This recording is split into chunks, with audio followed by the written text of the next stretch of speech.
स्वतः करा आणि त्याच सुरक्षेबरोबर आपल्या साई भक्तांची सुरक्षा करा. आज आपलं जीवन जे चालू आहे, जी रोजीरोटी चालू आहे, ती फक्त केवळ साई भक्तांमुळे चालू आहे. एवढी एक विनंती करतो सर्व ग्रामस्थांना. आणि प्रत्येक एरियामध्ये आपल्या प्रत्येक एरियात बघा, प्रत्येक हॉटेलवाला आहे, त्या हॉटेलवाल्याला बाहेर कॅमेरा लावायला लावा. आज माझ्या 2च दिवस झाले, माझ्या शेजारी 3 ठिकाणी घरफोड केली. म्हणजे हे प्रकरण झाल्यानंतर 3 दिवसात झालं. गलांडे साहेबांनी पाहणी केली. गलांडे साहेब तसं पाहायला गेलं तर भुरटे चोर होते, ते पकडायला पाहिजे साहेब, ते आपण पकडले नाही अजूनपर्यंत. एका ठिकाणी घरात घुसून 55,000 चोरी गेली. चिन्नारावच्या ठिकाणी किराणा सामान चोरला. एक संतनगर मध्ये घरफोडी करून तो बिचारा बाहेर गावी गेला होता, त्याच्या घरात 4-5 हजार रुपये ते चोरी करून नेले. हे बघा, एकदम किरकोळ गुन्हेगार होते तरी साहेब तुम्ही पकडू शकले त्या गुन्हेगार.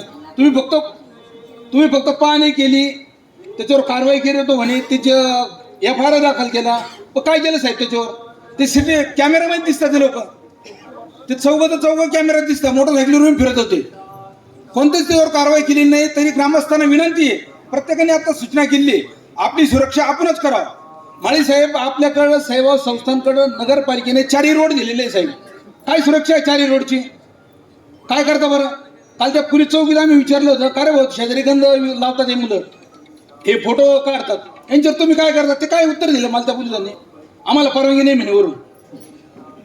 मग तो दारुड्या त्या आता आपल्या चॅनलवाल्याने एक दाखवला, 4 नंबर गेट पासून तो दोरकामीपर्यंत तो फिरत होता.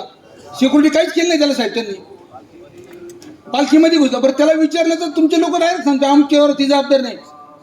आणि डिपार्टमेंट साहेब, उमने साहेब, किती अधिकारी दिले सेवा संस्थांना, आपण काय करतात ते? 2 नंबर गेट पहा, 3 नंबर गेटला पहा, सर्वच पोलिसवाले तिथे फिरतात आणि गावकऱ्यांना अडवलं जातं तिथं. बाकीचे कोणावर कारवाई केली नाही साहेब. माझी एक विनंती आहे डिपार्टमेंटला, आता बरेच वक्तांना बोलायचं आहे, डिपार्टमेंटने लवकर याच्यावर कारवाई करण्याचं शिर्डी ग्रामस्थांना अधिकार देऊन टाका.